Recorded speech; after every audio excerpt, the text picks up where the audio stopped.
need to repeal the Juneteenth holiday that the woke Congress passed last year.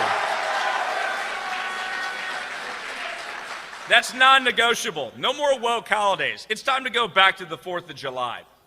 I was going to give up on trying to figure out what woke means because those who got a problem with it never say what it is. So when Representative Anthony Sabatini brings it up and says it's time to go back to the 4th of July, it got me wondering where Independence Day went. Is it gone? So without a clear and concise definition of what woke means or is, it's easy to see that it's a synonym for black people and black people stuff. I'm sure I've said this before, but it's kind of like what this country did with the word urban, or what Reagan and Clinton did with the word inmate. While I'm at it, out of curiosity, what is the opposite of woke? What are the antonyms? And I guess it could be the establishment, the status quo, the way things were before the civil rights movement. And it used to be before Juneteenth became a federally recognized holiday. The United States of America had days set aside for President George Washington, which led to President's Day, and one for Christopher Columbus, before begrudgingly giving a day for Martin Luther King's birthday.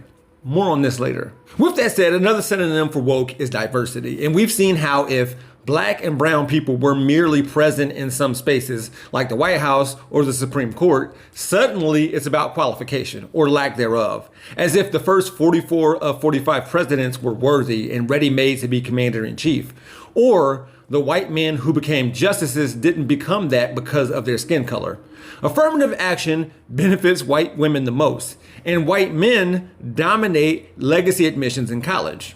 But look, I don't care if every single employee at the Fed is a black lesbian, as long as they're hired for their competence and not because of what they look like or who they sleep with.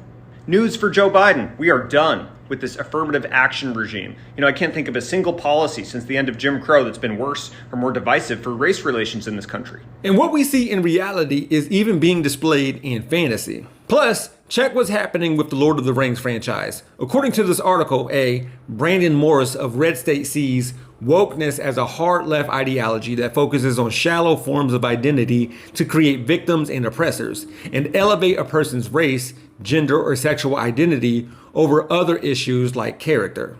But George Washington and Christopher Columbus created victims and oppressors in order to elevate a race, those who identified as white men. And then this country set aside days to celebrate them despite their lack of character and to celebrate independence when all weren't free in America. At the very least, Juneteenth represents freedom and liberty for all. For Rebel HQ, I'm Jeff Wiggins. My architect knows Japanese. For more from the Young Turks, stay right here. To see additional content from yours truly, click on the Jeff Wiggins hashtag. You can also find me on my YouTube channel, We Gonna Be Alright. Thanks for watching.